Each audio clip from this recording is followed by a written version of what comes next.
안성환의 시사야.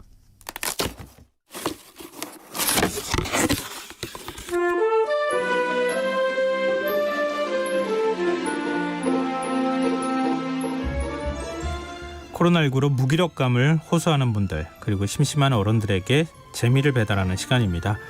호피디의 언박싱. 점점 회를 거듭할수록 더 재밌는 얘기를 해주시는데요. 어른들의 놀이문화에 훈수를 두는 듣다 보면 쓸모있는 취미 컬렉터, KBS 라디오 디지털 오디오부 김호상 PD와 함께하겠습니다. 안녕하세요. 안녕하세요. 네. 지난 일주일은 최대 관심사가 어떤 거였어요? 제 이 질문이 나올 줄 알고 여러 가지. 그래요? 저 미리 아무것도 얘기 나눈 게 없는데. 아니요, 제가 원래 준비를 안 했기 때문에 오늘 딱 치고 들어오실 것 같더라고요. 그래서 그걸 고민해봤는데 지난 일주일간 제가 사실은 제가 한 달 정도 라면을 안 먹었어요. 네. 근데 최근에 다시 라면을 먹기 시작했습니다. 어떤 라면이요? 이것도 특이한 라면. 라면에 들깨가루를 넣어서 먹기 시작했는데요. 어때요, 그래서 맛이? 최대 맛있어요. 그리고 라면은 사실 약간 길티 플레저라고 우리들이 하잖아요. 보통 약간 먹으면서도 이게 맛있긴 한데 건강에 안 좋을 것 같은데 그런 네. 생각이 드는데 들깨가루를 넣어서 먹으면 되게 건강한 느낌이 들어요. 근데 들깨가루가 좀 비싸다는 게 함정이긴 한데. 아니, 네, 라면은 해보실만 해요. 구분하지 않고요. 네, 라면은 구분하지 않는데 매운맛이 좀 잘 어울리긴 하더라고요. 그래서 뭐 라면에 다시 흥미를 가지게 됐다. 그 좋은 팁이네요. 한번 들깨가루 넣어서 라면. 제가 나중에 한번 라면에 부재료를 어떻게 넣는가에 대해서도 한번 언박싱을 그것도 재밌네요. 해볼 생각이 있습니다. 예. 라면 매니아로서. 일단 들깨가루는 라면 끓이고 난 다음에 넣는 겁니까? 아니면 끓일 때? 그렇죠. 거의 마지막에 넣어야 될 것 같아요. 안 그러면 이제 정말 알 수 없는 모양이 되거든요. 그러니까 우리 마지막에 추어탕처럼. 넣는 게. 예, 맞습니다. 예. 저도 한번 해보고 싶은데요.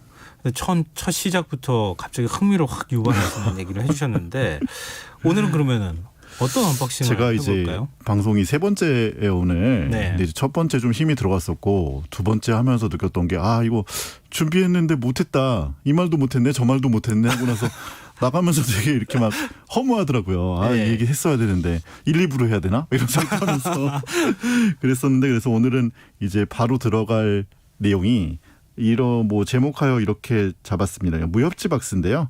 무협의 세계 속으로 김용월드라고 제목을 잡았습니다. 이 김용.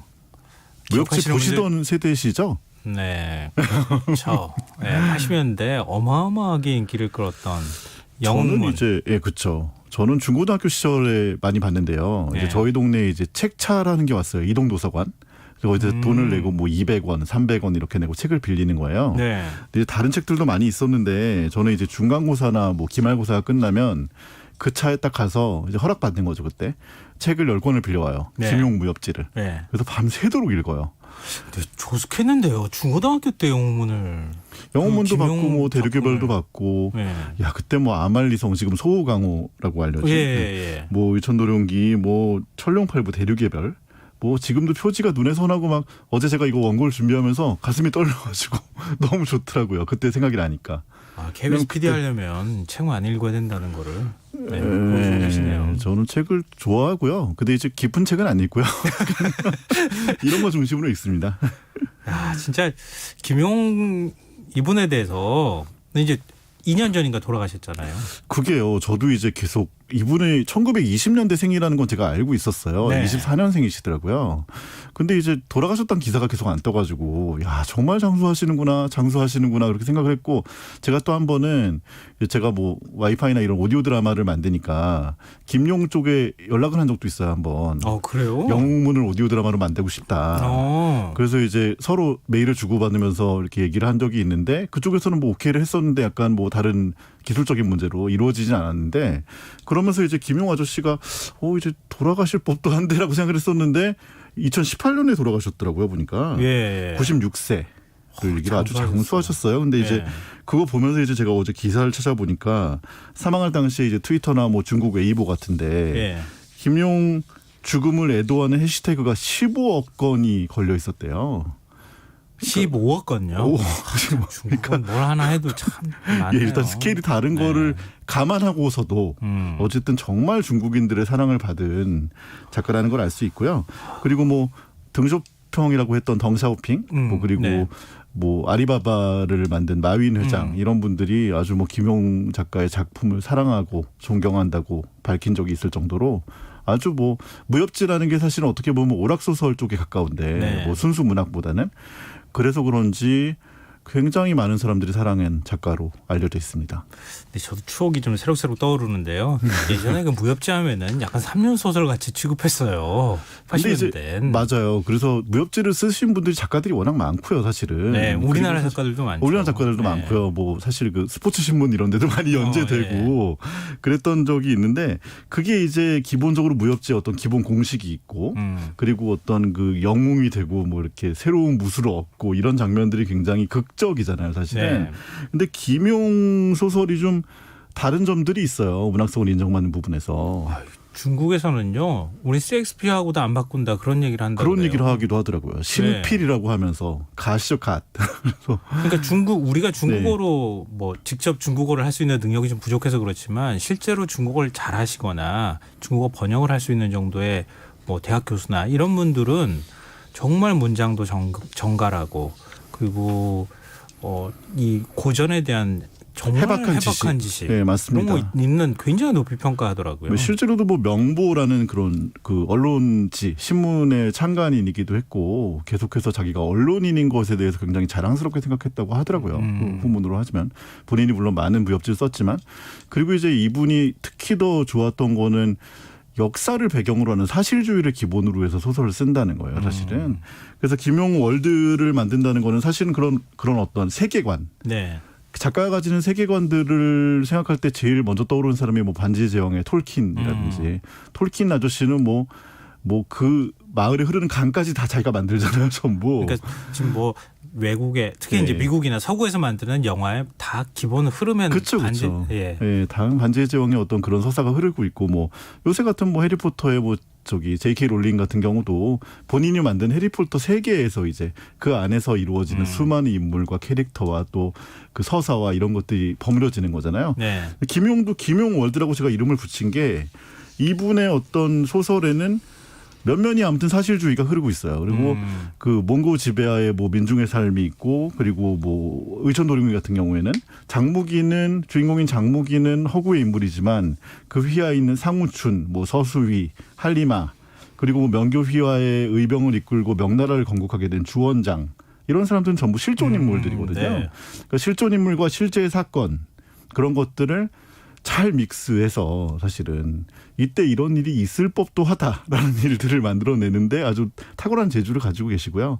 뭐 녹정기 같은 경우도 청나라가 배경인데 청나라의 아주 전성기였던 강희제가 사실은 주인공인 위소보와 계속 붙어서 짝꿍으로 나오고요. 지금 다 읽은 거 얘기하는 거죠? 물론이죠. 당연히. 그리고 저는 무협지를 워낙 좋아해서 지금도 뭐 한 달에 한 번 정도 다시 읽는 것 같아요.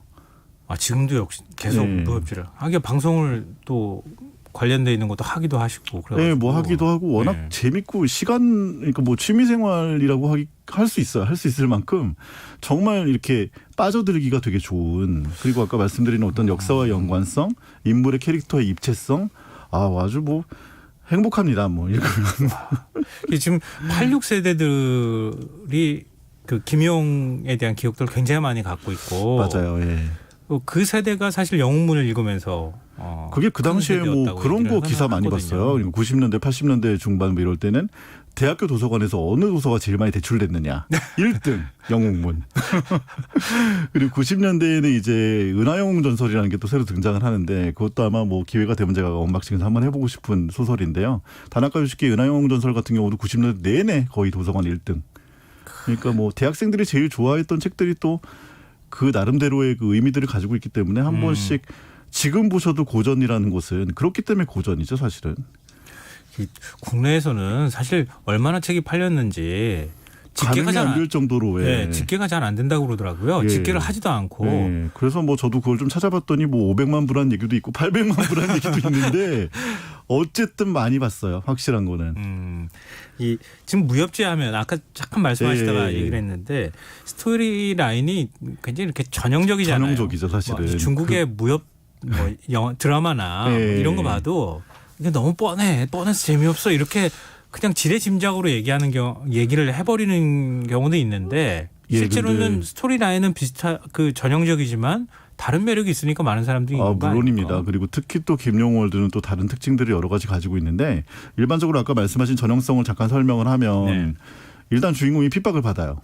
처음부터 그냥 계속 핍박을 받아요. 근데 네. 좀 오래 받더라고요. 핍박을 이렇게 잠깐 받고 해결되지 않고 상당히 오랫동안 핍박을 받는데 그러다가 보통은 아마 20살이 되기 전에 이제 핍박에서 약간 도망가려는 찰나에 뭐 갑자기 뭐 절벽에서 떨어졌는데 그 밑에 뭐 무공 비급 그러니까 약간 무공을 써놓은 그런 책들을 발견하게 되죠. 그래서 이걸 발견해서 그걸 해서 이제 수련을 했더니 막 50년, 60년 한 사람만큼 무공이 세지거나 네. 아니면 귀인을 만나요 어디서 있을수록 뭐 예를 들면 뭐 대륙개별 뭐 저기 소호강호의 영호충 같은 경우에는 화산에 올라가서 자기가 이제 벌을 받으려고 올라가서 위에 올라가는데 거기 갔더니 옛날에 사수기 사라졌던 사수기 네. 몇십 년 전에 실종됐다고 했던 사수기 갑자기 오시더니 너에게 독고구검을 가르쳐주겠다. 그래서 검술의 명인이 돼버려요 갑자기. 네.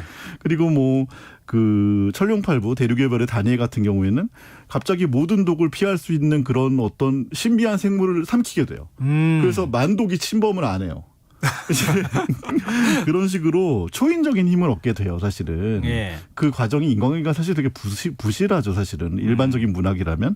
그런데도 불구하고 그 초인적인 힘을 가지고 악을 물리치고 그리고 또 그 뒤에 또 로맨스가 붙고 네. 그런 부분들이 있기 때문에 사람들이 그런 극적인 부분에 열광하는 거고요. 그래서 결국 영웅이 돼요. 영웅이 되는데 그래서 뭐 디즈니 만화처럼 해필리 에버 애프터냐 하면 그렇지는 않습니다.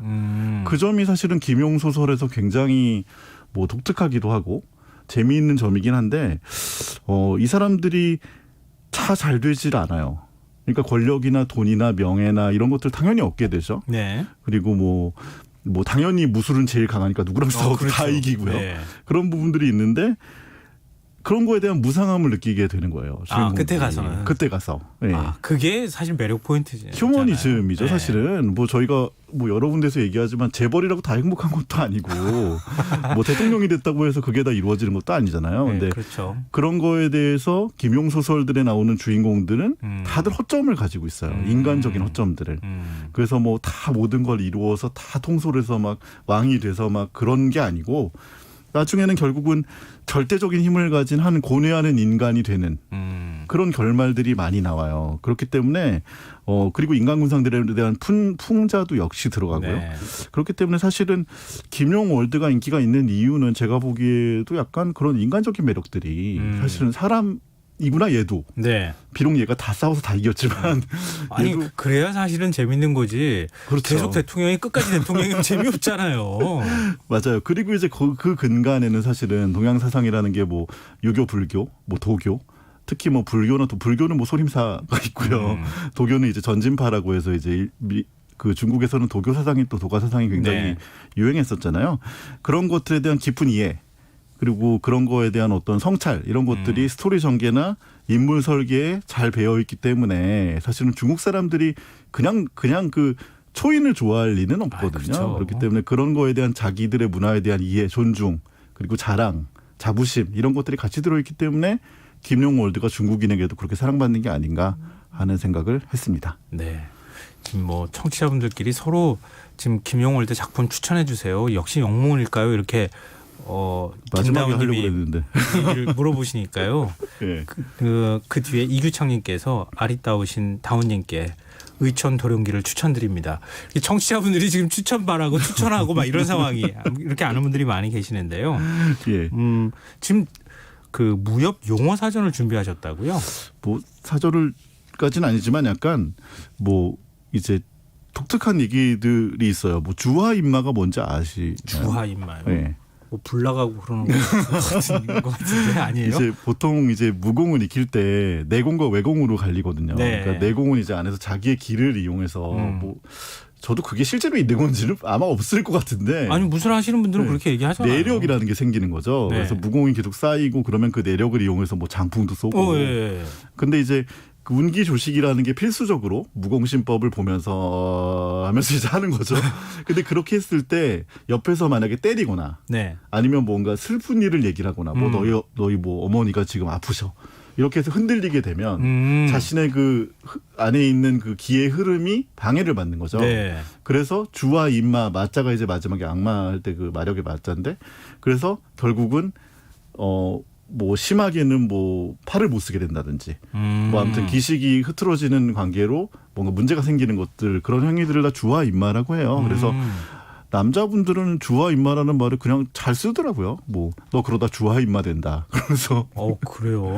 예, 뭐 저희 또래들은 많이 쓰는 것 같아요. 그래서 주와 인마는 상당히 많이 쓰이는 말이고 개방이 뭔지 아시나요? 개방? 개방요? 개방한다 개방은 아닌데 그럼 뭐예요? 개방은 중국에 있는 그 큰 무림 대파 중에 하나예요. 파 중에 하나인데 뭐 소림파, 네. 뭐 개방 이런 것도 개방은 거지들의 단체예요. 거지들의 단체요? 네, 그러니까 거지들이 다 모여서 약간 자신들의 어떤 무림의 파를 결성을 한 거죠. 그래서 왕도 거지고 밑에 장로들도 거지고. 그래서 이 사람들은 우리 드라마에도 그 비슷한 것들을 예, 그런 거 있었고 개방 왕초 뭐 이런 거. 그렇죠. 개방은 상당히 오랫동안 중국 무림에서 명성을 떨쳤던 걸로 소설에는 나옵니다. 실제로 이제 개방이 얼마나 이제 역사적인 사실을 가지고 있는지는 찾아봐야겠지만 네. 실제로 소설에는 그렇게 나오고 그래서 개방에서 비롯된 것 중에 타구봉법이라는 무술이 있어요. 타구공법이요? 타구봉법이요. 타구봉법? 네. 봉을 쓰는 거죠. 맞습니다. 그게 뭐냐면 개를 때리는 봉법이에요. 개를 때리는 개를 때리는 봉을 가지고 네. 타구봉이라는 봉을 가지고 개를 때리는 거예요. 네. 왜냐하면 거지들의 경우에는 밥을 얻어먹으러 가야 되는데 그 집에 개가 있으면 목 들어가기 힘들잖아요. 예. 그래서 개를 때려서 내쫓기 위한 봉법인데 그게 이제 개방에서는 제1인자를 방주라고 하거든요. 그래서 개방의 방주에게 대대로 내려오는 그런 어떤 봉법을 타구봉법이라고 합니다. 그래서 뭐 그런 얘기들을 뭐 일양지 무당파, 소림파. 예. 그건 많이 들어봤죠. 어디까지 할까요? 경공은 빨리 가는 거예요.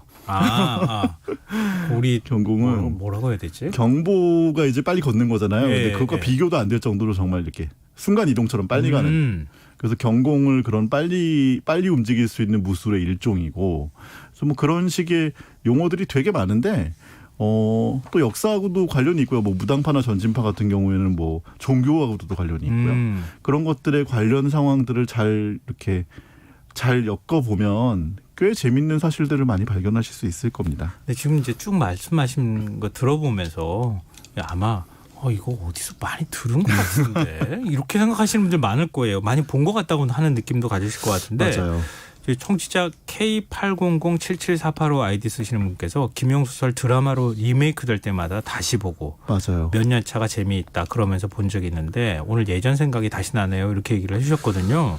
예. 드라마나 무협지는 이게 약간 좀 뭐라고 할까요? 우리 상상 속에 있는 일이기도 하고 판타지니까 네. 그 드라마로도 리메이크되고 영화로도 만들어지고 뭐 만화로도 만들어지고 중국의 그 많은 영화들 뭐 사실 홍콩에서 만들어진 네. 영화들이었지만 그런 영화의 배경이 되는 게 다 김웅 작품을 김용 작품을 통해 가지고 빚을 지고 있죠. 그래서 보통 뭐 미디어 믹스라고 하는데 그 최근에 뭐 예능에 슈퍼주니어 김희철 씨가 나와서 의천도룡기 2019를 계속 하염없이 보는 장면을 보다가 나가서 밥 먹고 또 들어와서 또 보고 또 들어와서 그래서 그 주인공 여자분한테 끝내 뭐 이제 메시지를 받았다는 얘기까지 제가 들었는데 네. 그게 이제 의천도룡기 2019였어요. 의천도룡기가 아까 말씀드린 영웅문 3부 우리나라에 소개되기는 장무기가 주인공인 의천도룡기 같은 경우는 매년 만들어진대요. 2019, 2018, 2017 매년 거의 매년 만들어지고. 와, 그럼 방금 청취자분께서 진짜 드라마 많이 보신 분이에요. 그러니까요. 네. 중국 드라마는 무협 드라마를 또 빼놓고 얘기할 수가 없고요. 그리고 영웅문 2부인 신조협녀 같은 경우도 굉장히 자주 만들어지는 스토리가 아주 애절한 스토리이기 때문에 신조협녀도 그리고 동방불패 들어보셨죠? 네, 동방불패 진짜 유명해요. 임청아. 네. 정말 이렇게 그때 뭐 그 반을 이렇게 하면서 정말 네. 큰일 났네요. 더 얘기를 못 하겠네요. 정말 압권이었고 서우강호를 바탕으로 한 영화죠. 주성치가 주연한 녹정기라든지 뭐 왕가위 감독의 동사서독 뭐 이런 것들이 전부 다 영화 좋아하셨던 분들 뭐 다 좋아하는 좋아하는 했던 작품들입니다. 영화. 예, 맞아요. 막 대나무 타고 다니고 막 그렇게 바람 타면서 무리를 막 걸어 다니고 막 어우, 예. 예, 그런 게 다 사실 김용 소설에서부터 시작한 모두가 사실은 뭔가 그 초인적인 능력을 부러워하고 뭔가 꿈꾸긴 하잖아요. 네, 현실이 그렇지 않지만 그렇죠. 그렇기 때문에 그런 것들에 대해서도 상당히 약간 좀 현실 도피적 그런 것도 있는 것 같고. 네, 뭐 만족, 뭐 대리 만족 같은 것도 있을 수 있고요.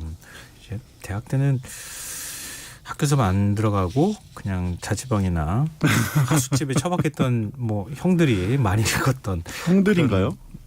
본인이 그러신 거죠? 형들이 그러신 건가요? 아, 형들도 있었어요. 예. 자, 무역지 읽는 사람들한테는 로망 같은 게 있다면서요? 소림사 여행 아닐까요? 소림사가 이제 소실산에 있는데 소림사 여행이 굉장히 로망이에요. 왜냐면 뭐 술 좋아하는 사람이 이제 위스키 트레일 같은 걸 가는 것처럼 소림사에 가서 한번 그 진짜 그 성지의 그 숨결을 느껴보고 싶다. 이런 것들이 있어서 사실은 코로나 시대 이전에는 그런 상품들도 꽤 있었고요. 네. 예능 프로그램도 있었고 네. 지금도 유튜브 찾아보시면은 다녀온 것들이 되게 많아요. 근데 막상 소림사에 가면은 사실은 무술을 배우기보다는 약간 그 관광지로서의 예. 느낌이 훨씬 강하다고 하더라고요. 근데 유튜브에서 찾아보시면 꽤 또 재밌는 광경들을 보실 수 있을 것 같아요. 이 소림사. 스님들은 있는 거죠? 무술하는 스님들은? 있습니다. 예, 스님들은 있습니다. 근데 뭐 이렇게 날아다니고 그러진 않습니다. 아니, 설마 사람이 장풍은 우리 옛날 대선 후보 한 명이 본인이 네. 이렇게 공중부양을 한다고 그랬더니 갑자기 생각이 나네요. 그분도 소림사에 다녀오셨던 소설을 많이 읽었나? 그런 생각이 좀 드는데 예. 그럼 김용월드의 입문을 좀 해보고 싶다 이런 분들 어떻게 하면 좋을까요? 너무나 어려운 질문인데요. 그래도 의천도룡기인 것 같습니다. 의천도룡기가 영문 3부인데 뭐 드라마로도 너무 쉽게 접하실 수 있고 실제로 제가 말씀드린 뭐 역사적 사건이나 어떤 주인공의 휴머니즘이나 로맨스나 너무나 네. 사랑스러운 또 여자분들이 나오시고 그렇기 때문에 의천도룡기를 시작으로 하시면 그 이후에 뭐 김용월도 협객행이나 뭐 소호강호나 대류개별이나 뭐 다 이제 그 다음부터는 이렇게 순서를 지어서 나가실 수 있을 것 같습니다. 근데 그 예전에는 절판되기도 했었잖아요. 예. 지금 다 나오죠? 다시 나오는 책들이 상당히 있죠? 재발간된 것들이 많죠. 네, 재발간된 것들이 많고 헌책방 찾아보시면 꽤 또 그것도 재밌어요. 헌책방. 네, 헌책방 가면 상당히 많은 양이 남아 있습니다. 아직도. 근데 헌책방에 가면 좀 저렴하게 사실 수 있으니까. 물론이죠. 예. 그것도 굉장히 많잖아요. 헌책방도 한번 해야겠는데요. 할 게 너무 많은데요. 지금 아마 무협 소설 좋아하셨던 분들 또 무협 영화나 드라마 좋아하시는 분들이 오늘 밤에 다시 한번 찾아보셔도 귀가 솔깃할 만한 재밌을 겁니다 아마. 그런 언박싱을 좀 해주신 거 아닌가 싶습니다. 갈수록 재밌어져서 어떡하죠? 큰일 났네요. 앞으로 계속해야 될 것 같은데요. 네. 여기서 마무리를 해야겠습니다. 오늘은 아쉽지만 지금까지 호피디의 언박싱 KBS 라디오 디지털 오디오북 김호상 PD와 함께했습니다. 오늘 말씀 고맙습니다. 감사합니다. 네. 오늘 모바일 상품권 당첨자는 홈페이지 공지사항에서 확인하실 수 있습니다. 비 내리고 난 다음에요. 날이 부쩍 쌀쌀해진다고 하거든요. 건강관리 잘 하시기 바랍니다. 전 내일 다시 찾아뵙겠습니다. 고맙습니다.